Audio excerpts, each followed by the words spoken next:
Paper leak करने वाले बार बार सरकार और सिस्टम की नाक काट रहे हैं, बिल्कुल ऐसे। लेकिन सरकार है कि साहब गुणगान कर रही है मोदी जी के गुणगान में व्यस्त है कि मोदी जी आए, उसके बाद भारत देश का सम्मान हुआ, छवि हुई भारत देश की, भारत देश का मान बढ़ा। अब मध्य प्रदेश की बात कर लें, मध्य प्रदेश में 10वीं 12वीं के पेपर चल रहे हैं, खबरें आ रही है कि पेपर लीक हो रहा है। दैनिक भास्कर जैसे अखबार खबर छाप रहे हैं कि हमने मिलाया है पेपर संस्कृत का, हूबहू वैसा ही पेपर है। लेकिन सरकार कह रही है नहीं, पेपर लीक नहीं हुआ, ये तो अफवाहें फैलाई जा रही हैं। कुछ अफवाहें मध्य प्रदेश में पहले भी फैलाई गई थी। शिक्षक भर्ती का पेपर एमपी टेट का सबने देखा कि वायरल हुए स्क्रीनशॉट्स। उसके बाद सरकारी जांच एजेंसी को जांच सौंपी गई, उसने कहा कि हाँ दोषी है, उसके बाद दोबारा से जांच कराई।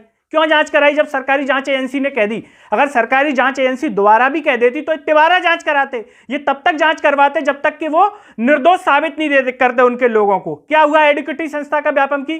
क्यों उसको हटाया नहीं गया एडुकेटी को लेकर के?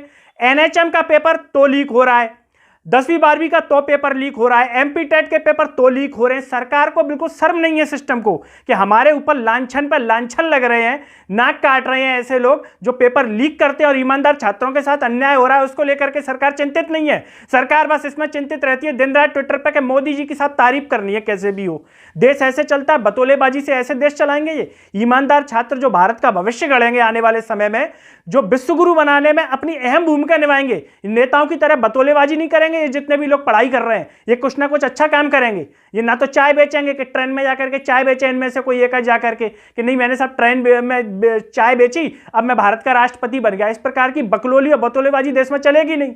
अगर आपने इतना ही कुछ अच्छा किया तो कौन सा गरीब का भला हो गया आपके आने से? कि साहब आप गरीब थे, आप फकीर थे, आपने चाय बेची, आप पीएम बन गए तो भला हो गया। आप पेपर लीक की व्यवस्था जो है आप उसको रोक नहीं पा रहे हैं, कितनी बड़ी शर्मिंदगी की बात है। 1 घंटे पहले पेपर आता है, जो परीक्षा केंद्र है वहां पर थाने में पेपर पहुंचता है, थाने से वहां पर जो पुलिस वाले साथ में चलते हैं, पटवारी साथ में चलता है, उसके बावजूद पेपर लीक हो रहा है। शर्म आनी चाहिए। 299 रुपए में टेलीग्राम में खुलेआम बांट रहे हैं। इन लोगों की हिम्मत कैसे बढ़ रही है? क्या इनके साथ किसी का सपोर्ट नहीं होगा? ये लोग बिना सपोर्ट के कर रहे हैं और सरकार है कि कह रही है कि हम तो बहुत अच्छा काम कर रहे हैं। ऐसे बनेगा डिजिटल इंडिया, इस तरीके से भारत विश्वगुरु बनेगा। डिजिटल इंडिया का ये फायदा ये पेपर लीक कांड वाले लोग ले रहे हैं। ऐसी व्यवस्था को बंद कर दीजिए। फिर पेपर करवाने का मतलब क्या है? फाड़ दो ऐसे पेपर। भाई सब बच्चों से मांगो कि 299 रुपए दे दो, हम आपको वैसे ही पास कर देंगे।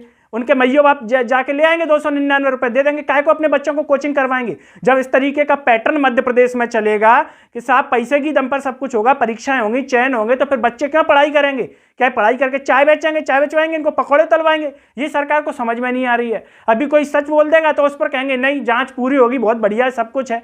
अरे धुआं वहीं उठता है जहां आग लगती है, कुछ तो होगा तब धुआं उठ रहा है। लेकिन नहीं, सरकार ने भी अपनी छवि ऐसी बना लिया कि अगर ये सही में भी कह रहे होंगे तो इन पर 2 कौड़ी का विश्वास नहीं करे आदमी, क्योंकि एमपी टेट पूरी दुनिया ने देखा।